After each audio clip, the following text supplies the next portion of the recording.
So let's talk about Nepal's 2015 Constitution, because it's not just some dry legal document. No, it's a story. It's a story of hope, a promise that was written after a brutal decade-long civil war, and it was designed to build a brand new nation right from the ashes of the old one. The whole idea was that this would be a covenant, an agreement made by the people for the people. It was supposed to be the foundation for a republic where every single citizen, finally, mattered. And it was built on these four really revolutionary pillars. You've got federalism, to bring power closer to the people; secularism, to protect religious freedom for everyone; inclusion, to finally bring marginalized voices to the table; and social justice, to try and heal the wounds of the past. Okay, so how are we going to unpack this whole story? Well, we'll start with that grand promise itself. Then, we're going to dive deep into the gap between what's written on paper and what's actually real for people on the ground, when it comes to equality, freedom, and justice. And finally, we'll ask the big question: why does this republic's engine seem to be so broken? I mean, just imagine the moment. After a decade of a vicious conflict that literally ripped the nation apart, this 2015 Constitution, it must have felt like a miracle. It was this incredible promise to build a truly just and inclusive society, and to turn the country's diversity, which had been a source of division, into a source of strength. But a promise is one thing. Reality, that's another. The Constitution makes these really powerful guarantees of equality, but the real test isn't what's written in the law books. It's what people actually experience in their day-to-day lives, and this is where things get complicated. I mean, the Constitution is crystal clear on this. Article 24 completely and totally outlaws caste-based discrimination. But this right here perfectly illustrates the central conflict of our story. You've got this amazing promise on paper versus the harsh reality on the ground, where caste prejudice is still a powerful and often violent force. And this isn't some abstract legal failure.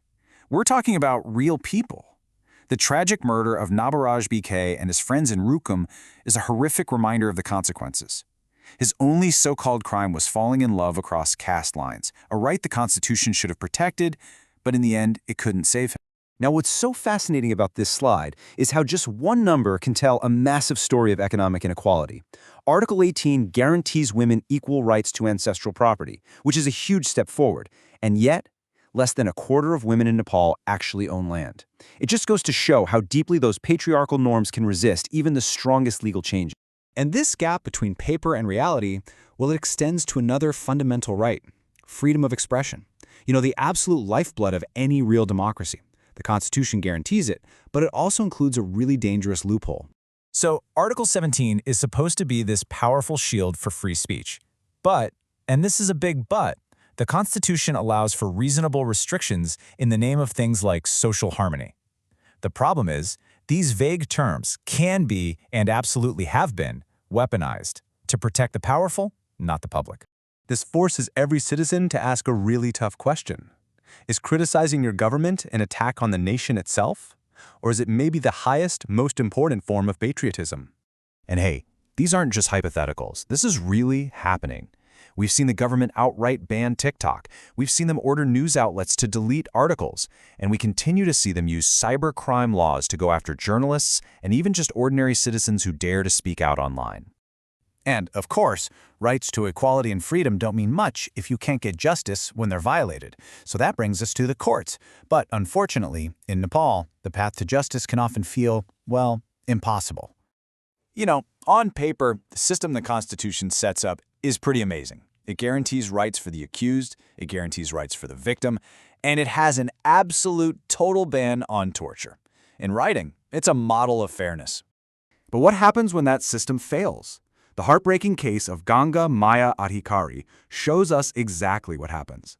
Her story reveals a system that, for some, seems designed to protect the powerful, not the victims.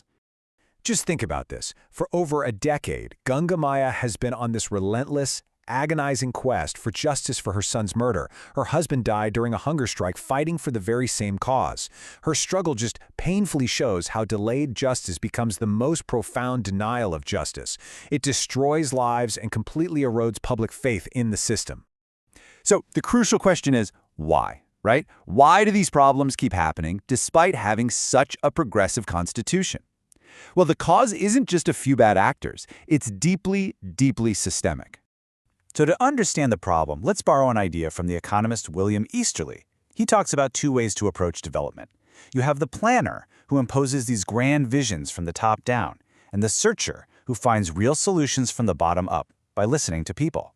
In this table here, it really breaks down the problem perfectly. It shows how Nepal's government is basically stuck in that top-down planner mindset. The federal and provincial levels create these huge disconnected plans, while it's only a few local governments that are actually acting like searchers and responding to what their communities really need. And the result of all this? It's captured perfectly in this chart. It's what you could call a fiscal paradox, and it's crazy. You've got huge sums of money just sitting there, idle and unspent in local accounts, while at the very same time, the central government is running a deficit and has to borrow money just to stay afloat. Now, the engine driving this whole broken system, it's a politicized bureaucracy. We're talking about a system where civil servants are often more loyal to their political party than to the public they're supposed to serve. A culture where following an legal order is actually safer than speaking truth to power. So after all of this, where does that leave Nepal and its constitution? What on earth does it take to turn this incredible text into a living, breathing truth for its people? So here's the bottom line. The document itself, it's a powerful tool for justice and equality, but its potential is being completely squandered by these systemic failures in governance and a political culture that just resists change. The problem isn't the law itself, it's the lack of will to actually bring it to life. And all of this leaves us with one final provocative thought. The struggle in Nepal is this powerful, urgent reminder that, writing a great constitution, that might just be the easy part. The real generational work is fighting every single day to turn those powerful words into a reality.